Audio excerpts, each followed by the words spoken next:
Hey everybody, this is Carla, and this time I'm doing a review for episode 9, the actual episode 9 of season 2 of Marvel's Agent Carter. This episode is titled A Little Song and Dance. And although this episode was a bit back and forth, a lot of them coming and going, and I tend not to like episodes that are all about people like coming and going into places. I actually like this episode a lot. Well, first off, let's start with that dance sequence at the beginning because, it was great to see Angie again. I just felt like she was kind of like thrown in. It makes sense in a way because the whole sequence was about Peggy choosing the guy that she wants, right?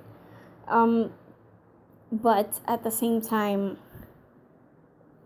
if this is about boys, then I guess she could use a girl to have girl talk with, so it makes sense that Angie would be in it just because historically she's been Peggy's best gal pal. So it kind of makes sense. I just feel like it was thrown in just for the sake of having a dance routine in there.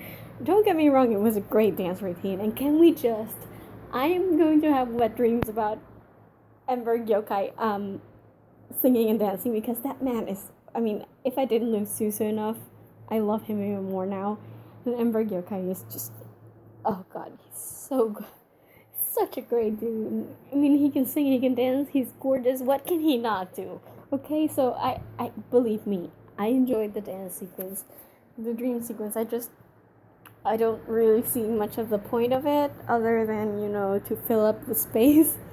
That, they needed something to fill up the first few minutes of the episode, but otherwise it doesn't really have anything to do with the plot, other than letting us know that Peggy is confused about the two guys that are courting her, which we already knew. I do have to mention that I love that we got to see Michael again, because I've been clamoring for Michael. I loved him. I wish we could see him in every episode, because seriously, I just want to know more about him. That was one good point that the dream sequence had, at least. But yeah, I just think it was very random. I liked it, like the sequence in itself. I just don't feel like it added anything to the episode. Not really. Let's talk about Thompson, okay? Because I don't. This whole time I've been saying I think he's going to do the right thing, and turns out in this episode he didn't exactly do the right thing. But he was technically on the good side. Like, he wanted to get rid of Vernon, he wanted to get rid of Whitney, and he saw Wilkes as a threat, because he's all zero matter now. So he saw Wilkes as a threat. So he thought eliminating all three of them at the same time would make sense. Obviously, Peggy and Sousa don't feel the same about him killing Wilkes. So technically, he's not doing the right thing. He's being very reactionary and just saying, you know what, blow them all to smithereens. That's it. That's the Thompson response to everything, every threat, I guess. He's not doing the right thing, but I am at least satisfied with the idea that he's still on the side of good. He didn't actually, for a moment there, he had me actually wondering if he really wanted to, keep Whitney alive so she could put him on the council. For a second there, I was like, maybe this was really his plan all along. But no, he wanted to blow them all up, which is not necessarily right, but certainly, in the aid of all of humanity. He intends for there to be no more deaths due to this zero matter thing. Now, we don't even know if a bomb was actually gonna work on them. I guess. I do wonder what happened. Did Peggy shoot him or something? Because the bomb activated, so I guess he didn't care if Peggy shot him. We'll see that in the next episode, whatever. But it's just interesting to see that you can still be on the side of good while still doing something really, really wrong. As far as this whole Jarvis thing goes, again, James Darcy just kills it. But more than that, this time around, just Haley Atwell, man. That conversation Jarvis and Peggy have in the desert when Jarvis just gets mad and starts telling her that everybody around her dies, which, by the way, it's not that many people. Yeah, I guess her brother died because, he was in the army. That wasn't Peggy's fault. Then Captain America, quote unquote, died. That wasn't really Peggy's fault, but okay, you could count it as someone she loves dying around her. And then last season, Chief Dooley. That's pretty much it. Nobody else that I know of.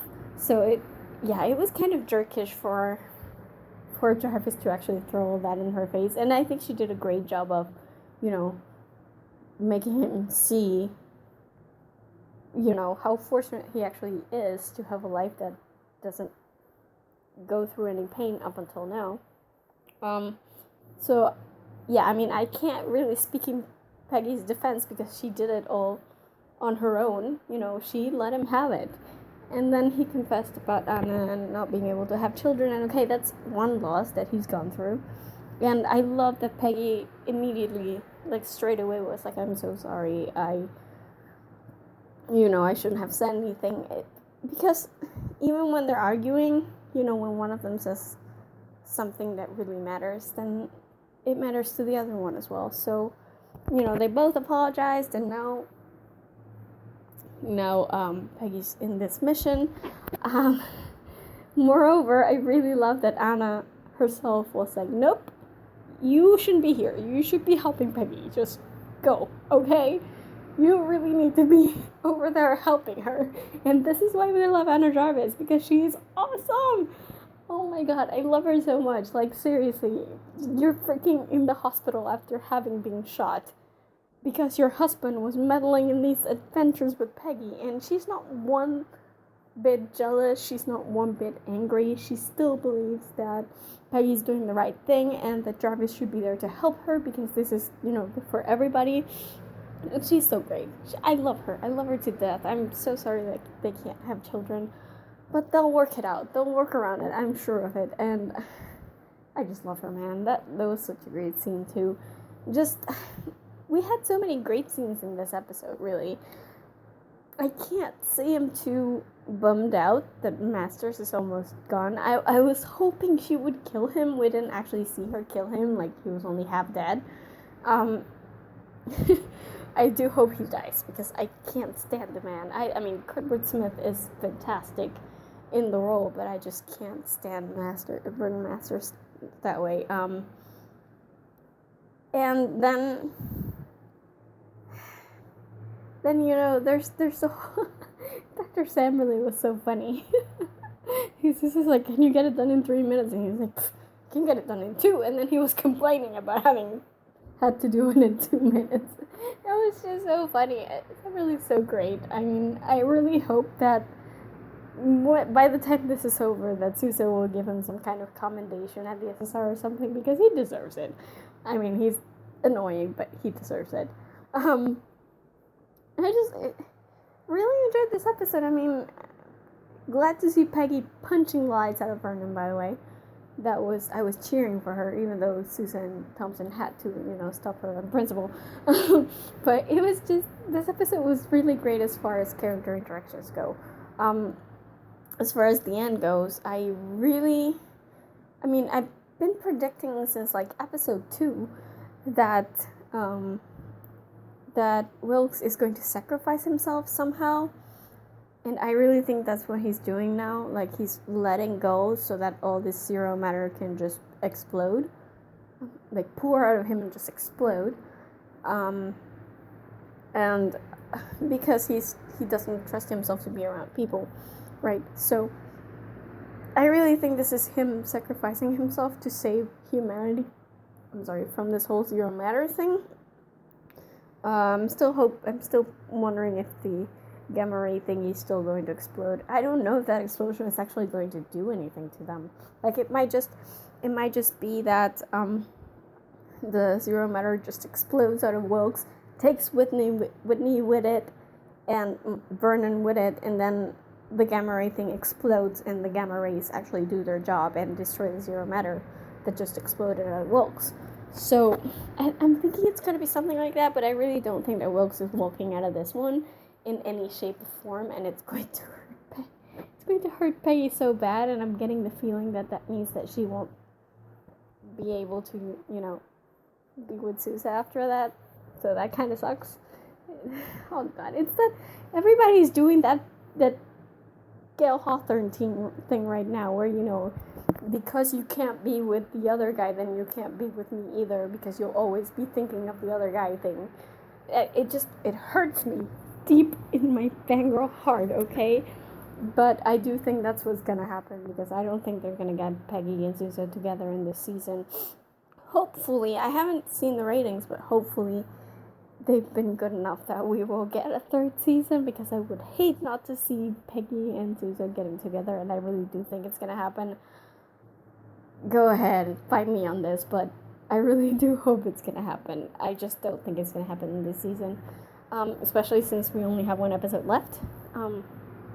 I don't know that I keep getting the feeling that the thing is almost over, because Wilkes is about to explode, and then the whole thing is rigged to explode, so, I don't know that there will actually be much more to do in the next episode. I'm sure they will prove me wrong on this, but otherwise it will just be like a, wind down episode where everything gets wrapped up in a nice little bow, and we get to see what happens to the characters after.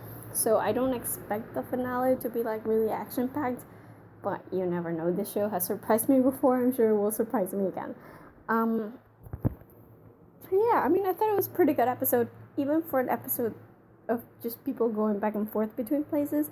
I actually really did like it, and I can't wait to see what's gonna happen in the next episode, which is the big finale of season 2. I'm really eager to see it now, because I really want to know what happens with Wilkes, and what happens with Peggy and Sousa, and what happens with Thompson. Are they going to, throw him in jail for attempted murder or something? What is going to happen with him? But yeah, I'm just really eager to see it. I don't like the fact that they had 2 episodes last week, and then 2 episodes now, and then next week we only get 1 episode, and I have to wait a week for it. That's kind of evil, but yeah, I really enjoyed this episode.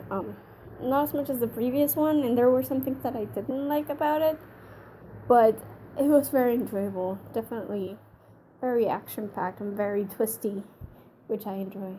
At least you've done something good, Jack Thompson. Quote-unquote good. Not right. That's kind of my end line for this. So yeah, that's my review for this episode.